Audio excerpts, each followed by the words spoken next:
कि शादियों में इतने अश्लील गाने गाए जाते हैं आज भी कि बच्चे उन्हें सुन भी नहीं सकते। बॉलीवुड से यह सवाल पूछा जाए कि समाज में तो बच्चे भी रहते हैं, तो क्या बच्चों के सामने इस टाइप का म्यूजिक चलेगा तो इसकी जिम्मेदारी कौन लेगा?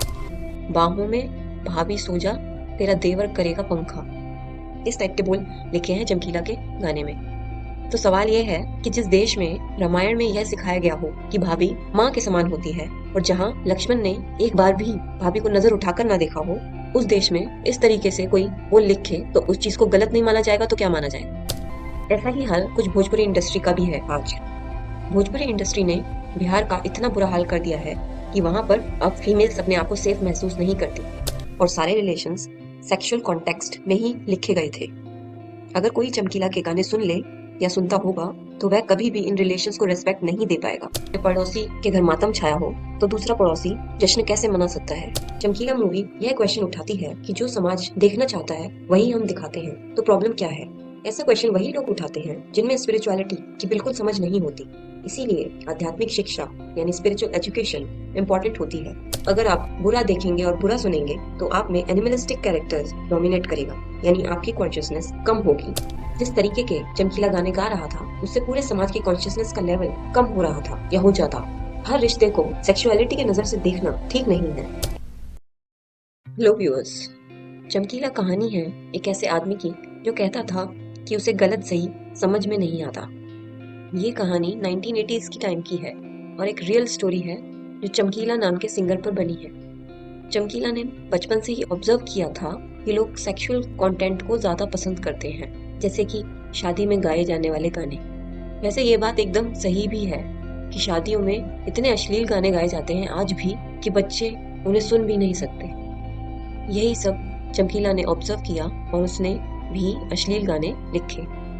बहुत लोगों ने उसे मना किया ऐसा करने के लिए, पर वो नहीं माना और पॉपुलैरिटी से इतना अट्रैक्ट हो गया कि उसके अंदर मौत का डर भी चला गया और एक दिन सिर्फ 27 की उम्र में उसका और उसकी सेकंड वाइफ का मर्डर हो गया। अगर पॉजिटिव एस्पेक्ट देखें चमकीला के कैरेक्टर का तो एक बात चमकीला में अच्छी थी कि उसने जब दूसरी शादी करी तो उसने पहली बीवी और अपने पिता को पूरी तरीके से पैसों से हेल्प करी। उसका एक बेटा भी था, उसकी भी जिम्मेदारी उसने ली। अगर मूवी के नेगेटिव एस्पेक्ट की बात करें तो मूवी में इस चीज को जस्टिफाई करने की कोशिश की गई है कि जो लोग सुनना चाहते हैं हम वही सुनाते हैं, तो हम गलत कैसे हो गए। एक तरीके से बॉलीवुड अपने आप को क्लीन चिट दे रहा है कि जो भी वह बना रहा है वह पब्लिक की डिमांड पे बना रहा है। पर अगर बॉलीवुड से यह सवाल पूछा जाए कि समाज में तो बच्चे भी रहते हैं, तो क्या बच्चों के सामने इस टाइप का म्यूजिक चलेगा तो इसकी जिम्मेदारी कौन लेगा? बॉलीवुड हमेशा उन्हीं लोगों के लिए क्यों चीजें बनाता है जो उनकी फिल्मों की कीमत अदा कर सकते हैं, जैसे कि सैलरी क्लास। इसीलिए सारी मूवीज हीरो सेंट्रिक होती हैं और इसीलिए हीरो को अच्छी फीस भी पे करी जाती है कंपैरेटिव टू हीरोइंस। दूसरा नेगेटिव एस्पेक्ट हम इस फिल्म का देखें तो मूवी में साफ तरीके से बोला गया है कि चमकीला को गलत और सही की समझ नहीं थी। पर ऐसा तो हो नहीं सकता है कि समाज में सिर्फ उसने गलत बातें ही देखी हों। बहुत कुछ अच्छा भी होता है समाज में, उन चीजों पर भी गीत बनाए जा सकते थे। भारत में रामायण की चर्चा हर जगह होती थी, तो ऐसा तो नहीं था कि चमकीला ने कभी राम का नाम ही ना सुना हो।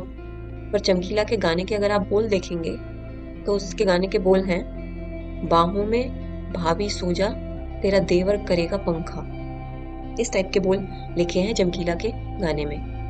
तो सवाल ये है कि जिस देश में रामायण में यह सिखाया गया हो कि भाभी माँ के समान होती है और जहाँ लक्ष्मण ने एक बार भी भाभी को नजर उठाकर ना देखा हो, उस देश में इस तरीके से कोई बोल लिखे तो उस चीज को गलत नहीं माना जाएगा तो क्या माना जाएगा? ऐसे बोल लिखना यह कोई अनजाने में की गई गलती नहीं है, ये जानबूझकर ऐसा लिखा गया है। ह्यूमन माइंड का एक सिनेरियो है, जिस टाइप की चीजें वो देखता है सुनता है उसको इमेज फॉर्म में अपने अंदर स्टोर करता है। अगर कोई व्यक्ति अश्लील गाने सुन रहा है तो कहीं ना कहीं वह एक अश्लील इमेज बनाएगा ही बनाएगा अपने दिमाग में। फिर वही चीज उसके विचारों में आएंगी, फिर वही विचार उसके एक्शंस में बदल जाएंगे और धीरे धीरे समाज में गलत तरह की एक्टिविटीज होने लगेंगी, जिसे फिर कंट्रोल करना बहुत मुश्किल हो जाएगा। इसीलिए फिल्म में भी बहुत लोगों ने कहा कि चमकीला समाज को गंदा कर रहा है अपने अश्लील गानों से। एक्चुअली ह्यूमन माइंड ऐसे ही काम करता है, पहले थॉट्स आते हैं, फिर वो थॉट्स वर्ड्स में कन्वर्ट हो जाते हैं, फिर वही वर्ड्स एक्शन बन जाते हैं। इस बात को गहराई से सोचिएगा। नेक्स्ट नेगेटिव एस्पेक्ट अगर हम देखें तो मूवी में साफ पता चलता है कि पंजाब उस टाइम बहुत गरीब था, तभी तो पेरेंट्स अपनी बेटियों से भी अश्लील गाने गवा लेते थे। आजादी के 40 साल बाद भी देश इतना गरीब था। कहीं ना कहीं इसमें सरकार की भी कमी है। ऐसा ही हाल कुछ भोजपुरी इंडस्ट्री का भी है। आज भोजपुरी इंडस्ट्री ने बिहार का इतना बुरा हाल कर दिया है कि वहां पर अब फीमेल्स अपने आप को सेफ महसूस नहीं करती और बॉडी पार्ट्स पे कमेंट करना तो वहां पे आम बात है। सरकार को इन चीजों को अंडर लॉ लाना चाहिए। इस तरीके से हम बच्चों और महिलाओं के लिए पूरा कल्चर नहीं खराब कर सकते। और जब कोई गलत केस हो जाता है तो ये फिल्म इंडस्ट्री वाले किसी भी चीज की रिस्पॉन्सिबिलिटी नहीं लेते। नेक्स्ट नेगेटिव एस्पेक्ट देखें तो एक्चुअल में चमकीला मनी और फेम से अट्रैक्ट हो गया था। वह फिल्मों में भी काम करना चाहता था अमिताभ बच्चन की तरह, और उसने बहुत सारे ऐसे सॉन्ग्स लिखे जो बहुत रिलेशंस को खराब कर सकते थे, जैसे कि देवर भाभी का रिश्ता, हस्बैंड वाइफ के पेरेंट्स के बीच में रिलेशन, जीजा साली का रिलेशन, और सारे रिलेशंस सेक्सुअल कॉन्टेक्स्ट में ही लिखे गए थे। अगर कोई चमकीला के गाने सुन ले या सुनता होगा तो वह कभी भी इन रिलेशंस को रेस्पेक्ट नहीं दे पाएगा, और यह चीज बहुत गलत है। पर मूवी में ऐसा दिखाया गया, चमकीला को गलत सही समझ में नहीं आता। गलत और सही तो बच्चे भी समझ जाते हैं, फिर उसे क्यों नहीं समझ में आया?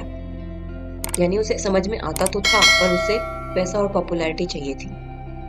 नेक्स्ट पॉइंट देखें तो इतने सारे लोगों ने उसे वार्न किया कि उसे ऐसे गाने नहीं लिखने चाहिए, बट उसे पॉपुलैरिटी इतनी अच्छी लगी कि वह रुक नहीं पाया। उसने अपनी वाइफ और अपने बच्चों के बारे में भी नहीं सोचा, और उसकी वाइफ ने भी इन चीजों में उसका पूरा साथ दिया, और इतनी छोटी उम्र में ही दोनों का मर्डर हो गया। चमकीला का मर्डर डेफिनेटली गलत था।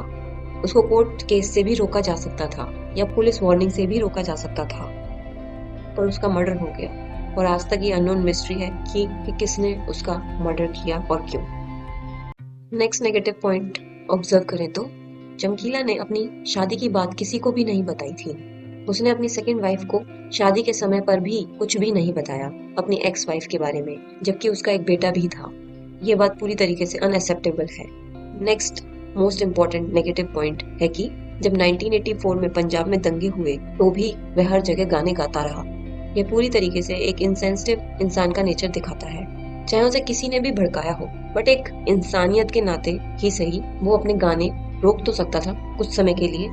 ये तो एक जनरल अंडरस्टैंडिंग होती है कि जब पड़ोसी के घर मातम छाया हो तो दूसरा पड़ोसी जश्न कैसे मना सकता है। पर चमकीला को तो पैसा और पॉपुलैरिटी दोनों ही चाहिए था, और वो उसे दंगों के समय भी मिल रहा था, तो वह नहीं रुका। अगर मूवी का स्टुपिडिटी एनालिसिस करें तो चमकीला को वार्निंग मिली थी तो उसे अपने सॉन्ग्स चेंज कर लेने चाहिए थे। अश्लील गानों की जगह कुछ नॉर्मल सॉन्ग्स गाने चाहिए थे। और अगर लोग ज्यादा ही जिद कर रहे थे तो वह बोल सकता था कि पुलिस केस हो जाएगा, पुलिस ने वार्निंग दी है, बट उसने ऐसा कुछ नहीं किया और वही अश्लील गीत गाता रहा। यह बहुत बड़ी बेवकूफ़ी करी उसने। और दूसरा तरीका यह भी हो सकता था कि अगर उसे धमकियां मिल रही थी तो वो किसी और स्टेट में शिफ्ट हो जाता। उसके पास तो काफ़ी पैसा था, पर उसे पंजाब में ही पॉपुलैरिटी चाहिए थी। उसके दोस्त ने भी उससे रिक्वेस्ट करी थी इस बात के लिए, बट वो फिर भी नहीं माना। अगर स्पिरिचुअलिटी के एंगल से देखें तो चमकीला मूवी यह क्वेश्चन उठाती है कि जो समाज देखना चाहता है वही हम दिखाते हैं, तो प्रॉब्लम क्या है? ऐसा क्वेश्चन वही लोग उठाते हैं जिनमें स्पिरिचुअलिटी की बिल्कुल समझ नहीं होती। इसीलिए आध्यात्मिक शिक्षा यानी स्पिरिचुअल एजुकेशन इम्पोर्टेंट होती है। हर इंसान के पास चॉइस होती है कि वह अच्छा बनना चाहता है या बुरा। अगर आप अच्छी बातें सुनेंगे, अच्छे काम करेंगे, तो आप में डिवाइन पॉसिबिलिटीज राइज होंगी, यानी देव तत्व, यानी आपकी कॉन्शियसनेस बढ़ेगी। और अगर आप बुरा देखेंगे और बुरा सुनेंगे तो आप में एनिमलिस्टिक कैरेक्टर्स डोमिनेट करेगा, यानी आपकी कॉन्शियसनेस कम होगी। नेचर ने हर इंसान को चॉइस दे रखी है कि वह चाहे हायर कॉन्शियसनेस में जाए या लोअर कॉन्शियसनेस में जाए, वो उसकी मर्जी है। पर अगर आपने ह्यूमन का जन्म लिया है तो आपके लिए सबसे बेस्ट यही है कि आप हायर कॉन्शियसनेस की तरफ बढ़ें, क्योंकि इंसान का जन्म बहुत मुश्किल से मिलता है। कॉन्शियसनेस का मतलब होता है चेतना। अगर चमकीला की बात करें तो उसके अंदर मटेरियलिस्टिक डिजायर्स बहुत थे। जिस तरीके के चमकीला गाने गा रहा था उससे पूरे समाज की कॉन्शियसनेस का लेवल कम हो रहा था या हो जाता। हर रिश्ते को सेक्सुअलिटी के नजर से देखना ठीक नहीं है। ऐसी मानसिकता समाज को बीमार कर देती है। ह्यूमन लाइफ में कॉन्शियसनेस का सबसे बड़ा रोल होता है। अगर आपको यह एनालिसिस अच्छा लगा तो आप लाइक, शेयर एंड सब्सक्राइब भी कर सकते हैं। Thanks for watching.